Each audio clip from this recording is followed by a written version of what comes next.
Salut à tous, Jérôme et Sébastien de Bowling Academy. Donc aujourd'hui on va vous présenter les nouveautés DV8. Alors, la Warrant, Intimidator et la Glam, c'est parti!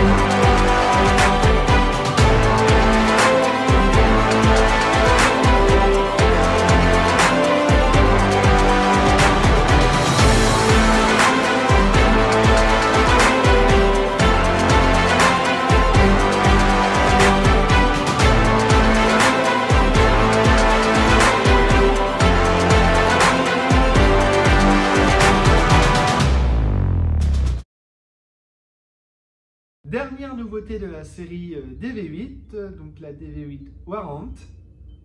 Alors du coup on est sur une coque hybride. Donc on rappelle, hybride c'est un peu de pearl et un petit peu de solide. Donc on imagine une boule qui pourra prendre assez tôt mais qui aura un comportement assez régulier.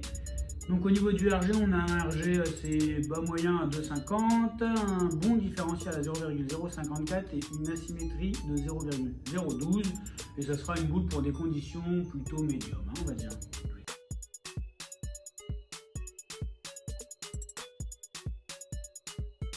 Donc au niveau du ressenti, donc moi je pense que j'ai bien aimé, c'est une boule plutôt milieu de sac, puisqu'elle reste facilement contrôlable et il n'y a pas de mauvaise surprise, puisque l'impact est correct et la trajectoire aussi, c'est une bonne boule. Il n'y a pas de surréaction, donc c'est vraiment la boule un peu posée pour assurer les comportements puis assurer la poche facile. Sans avoir de boule extrêmement puissante, incontrôlable. Donc, plutôt de la facilité de jeu dans la répétition. Deuxième nouveauté de chez DV8, la DV8 Intimidator. XXX pour faire des strikes. Alors du coup, on est sur une coque solide. On a un noyau, cette fois-ci asymétrique.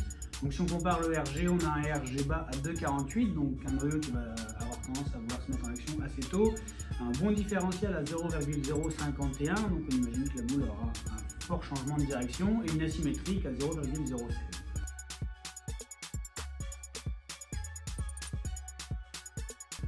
Donc c'est une boule qui a quand même un fort crochet, mais du début à la fin, la boule elle accroche très tôt, et elle finit par une bonne forme. Oui, parce que du coup, comme dit Sébastien, elle a un fort crochet, elle roule très tôt, donc c'est une trajectoire plutôt roulante, mais pas si folle que ça, puisqu'elle reste contrôlable et avec une finition très forte dans les quilles. Ouais, très puissante. Donc forcément, on devra sûrement la sortir sur des pistes où il y a un peu plus d'huile quand même, parce qu'il y a beaucoup de traction en début de piste. Nouveauté de chez DV8, la DV8 Glam, qui a donc de belles couleurs, rose et or. Donc du coup, on voit dans les caractéristiques que le noyau, c'est le noyau de la Diva, de Diva, pour ceux qu'on connu. C'est une boule Pearl, donc on sait déjà que Pearl, on aura plus une profondeur de glisse avec plutôt un crochet en fin de piste. Au niveau du RG, on est à 2,51, donc un RG plutôt bas. Un différentiel de 0,052, donc plutôt un bon différentiel. Et une boule qui sera jouée pour des pistes plutôt faible huilée à médium huilé.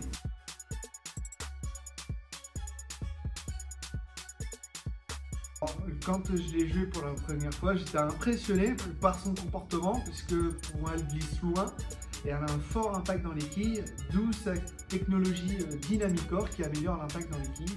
Donc c'est ma boule préférée sur la série DV8. Ouais, c'est vrai que dès qu'on la joue, c'est flagrant qu'elle a une profondeur de glisse, on va dire. Elle a quand même un bon crochet en fin de piste, dans le sens qu'elle a quand même pas mal d'angles, mais on a trouvé quand même une vraie facilité à jouer la boule et du coup un fort impact dans les quilles pour la gamme de la boule.